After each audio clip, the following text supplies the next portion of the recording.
that the Europeans are using the Ukrainians to wage the fight for them.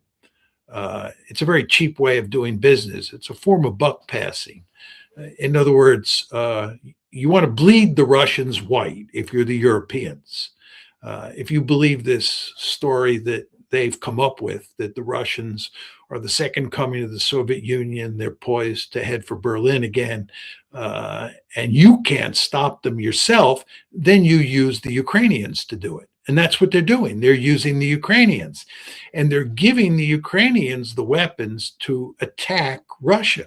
Right? It wasn't the Europeans themselves that invaded Kursk in August of 2024. It was the Ukrainians with assistance from the West. And the same is true with the attack on the bomber forces. And in terms of the war that's now taking place, the ramped up drone war against Mother Russia, the Ukrainians are doing the fighting. They're launching the weapons, but they're in good part Western weapons, and they're heavily dependent on Western intelligence. So we're working with the Ukrainians, but the Ukrainians are doing the dirty work. So the Europeans are sitting back and concentrating instead on building up their military forces for World War III, and letting the Ukrainians deal with the Russians in the meantime. But we can't get there. I mean, there's too many years that would be necessary if they full on went on this wartime mobilization industrially. We can't get there in a long time. But this is something that could be coming literally in days, and some of it potentially in Kiev hits here. So let me ask you a final question here. If you were called to Brussels tomorrow afternoon and they said, listen, we're going to listen to whatever you say, what would you recommend to do right now in this environment that we just described to avoid an escalation in the conventional realm, much less in the nuclear realm, that could bring some kind of stability to the situation? What is a rational policy we could adopt right now? Well, I think that very clearly what should be done is that we should stop aiding Ukraine in the drone war against Russia. And if anything, we should push the Ukrainians to end the drone war and to reach some sort of peace settlement with Russia. I mean, what's going on here, just getting back to a point I made a minute ago, is that the Europeans are using the Ukrainians to bludgeon Russia. The Ukrainian, it's quite clear that the European elites are deeply interested in defeating Russia, knocking Russia out of the ranks of the great powers, inflicting massive harm on Russia. And they don't want to do it themselves. They want the Ukrainians to do it. And if the Ukrainians bleed themselves white in the process, so be it. So this war is not in Ukraine's interest. You and I have talked about this ad nauseum. It's in Ukraine's interest to get a peace agreement now, get the best deal possible. The Ukrainians are never going to get back that 20% of Ukrainian territory that they lost. They're not going to get back Crimea. They're not going to get back those areas of the Donbass and Zaporizhia and Kherson that they've lost. They're gone. And cut the deal now. And we should be putting pressure on the Ukrainians to cut a deal. And we should certainly be putting pressure on the Ukrainians to stop attacking the Russian homeland with drones, because this, if we're not careful, is going to lead to catastrophe. I think what has to be done here, Danny, is quite obvious. It's been obvious for quite a while now. But you and I, are whistling in the wind when we make this argument, because hardly anybody in power seems to think that the solution to this conflict that is in Europe's interest and is in Ukraine's interest is to shut this war down. It is not in Ukraine's interest to continue this war. All this rhetoric that you hear about, Ukraine fighting on for democracy and how we should continue to support it and how Ukraine should fight to the bitter end, because it probably won't be a bitter end. They'll defeat the Russians in the end. It's nonsense. They're not going to defeat the Russians in the end. And in fact, as the Russians are now making clear, the better Ukraine does against Russia, and this is what's happening with the drone attacks, the Ukrainian drone attacks are becoming more effective. And what is the Russian response? To escalate. This means that anything that Ukraine does now or in the future to improve its situation will cause the Russians to escalate. And of course, the Europeans and the Ukrainians will counter escalate. The Russians will counter escalate. And up the escalation ladder we go. And where this ends, who knows? But one can tell stories that do not have a happy ending. Therefore, the best thing that we can do, what I would tell people in Brussels to do, is shut this war down. But again, this is an argument you and I have been making for a long time. And for some reason, people don't seem to get it. It feels to me, John, that we're in a condition right now where a lot of these people I just mentioned, whether it's Ruta or Starmer or Merz, Macron, et cetera, they're not stupid people. And I would imagine that they may have even assessed the same thing that you and I are talking about. They can certainly see this, and especially if Russian missiles start just crushing Ukraine, Kiev, in a way that it hasn't before, that they could recognize the second, third, and fourth levels of what could probably come next, and would maybe want to get it off the table to the extent that you just described there. But it seems like that they're caught in this mental trap that, well, we've made our entire careers based on saying this stuff, and if we walked it back now, we would lose our positions of power or something, and then they will just mindlessly go into the, at least up to potentially a nuclear escalation, even though they know it's the wrong thing to do. Have you ever seen that in a history where they know the right thing to do, but still feel powerless and just walk off the cliff anyway? I think you see this kind of behavior all the time. I often say to people that this reminds me of the Vietnam War. I took away a handful of lessons from the Vietnam War. As you know, I was in the American military from 1965 to 1975, which was coterminous with that war. One lesson I learned is don't go into places like Vietnam ever. But another lesson I learned in those years is that it's very easy to get into these wars, but it's almost impossible to get out. It's just quite remarkable. And you saw that in Vietnam.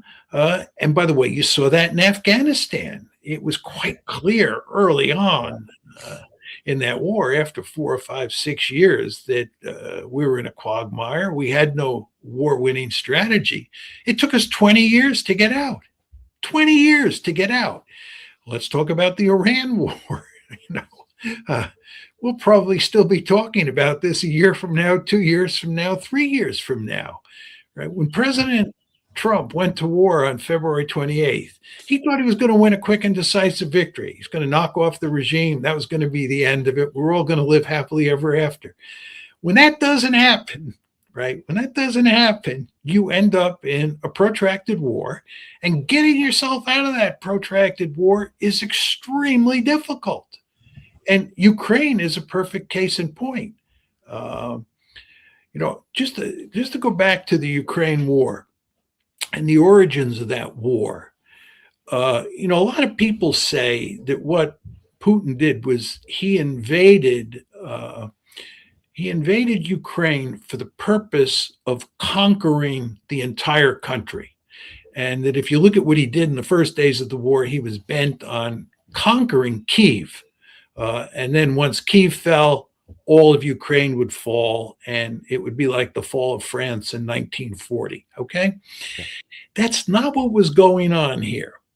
What Putin was doing was he was launching a limited attack into Ukraine. General Sierski says he only went in with 100,000 troops, 100,000 combat troops. I used the number 190,000. That's the high-end number. Sierski says 100,000. Small force. Did not try to conquer Kyiv. He couldn't have conquered Kyiv with 100,000 troops. And of course, those 100,000 troops were spread out all over Ukraine. Five different axes, right? Exactly. So what was he doing? Putin was interested in going in, starting a limited war to show how serious he was, and then starting negotiations with the Ukrainians. And 2 or 3 days after the war started, Putin sent a message to Zelensky and said, let's start negotiating. And this is what led almost immediately thereafter to the negotiations that started in Belarus and then went to Istanbul. These are the famous Istanbul negotiations, March, early April of 2022, right? And it looked like Putin's strategy was going to work. In other words, what I'm saying to you, Danny, it was a limited aim strategy. Putin was not interested in conquering all of Ukraine. He was interested in invading and then using that invasion as a means of getting Ukraine to negotiate a settlement through the Istanbul process. And he actually came very close to succeeding, right? If Boris Johnson and the Americans had not told the Ukrainians to walk away, we might have had a deal and shut this war down then. But the problem for Putin is when you launch a limited aim strategy, you don't defeat the other side decisively, right? And you're in a war. That war is almost impossible to get out of. And here's Putin into the 5th year of the war. Great point. That's a great point. You see what happened here? Yeah. Right? In a very important way, Putin is in the same dilemma that we were in Vietnam and we're in Afghanistan, that I think are in Iran. I hope I'm wrong on that one. And that he is in Ukraine, right? If you go into a war thinking you can win a quick and decisive victory, right, and you don't achieve that goal, right, and you're in a protracted war. This is Iran, right? We thought, shock and awe, decapitation, we win a quick and decisive victory. You know the whole story. That doesn't happen. Here we are, right? And Putin, it's a slightly different case in the sense that he wasn't expecting to win a quick and decisive victory, right? He was just wanting to use force to show how serious he was and to get negotiations going, which he did. And he came close, but close is not good enough when it comes to war. Yep. And here he is in a protracted war that, let's be frank, he's having a devil of time getting himself out of, right? This is the point about you and I, we argue that it's obvious what should be done here, that we should cut a deal now, but nobody listens. That's just another way of saying it's amazing how difficult it is to get out of a war once you're into it. Well, unfortunately, we're going to find out one way or the other, I think. Just this second here, got a note from somebody who has some insight into what the Russians are thinking. They say that it's now just a matter of time until the first blows strike in Kiev, and they're expecting it to fail, and they're ready to go to part 2. We'll see if that happens. I pray to God it's not. Yeah. But as you have just really laid out here in pretty solid logic, that probably is going to happen. So I'm very concerned about where these things may go and how we may react, but we are where we are, and we appreciate you shining a light on that. Thank you very much. My pleasure, Dan.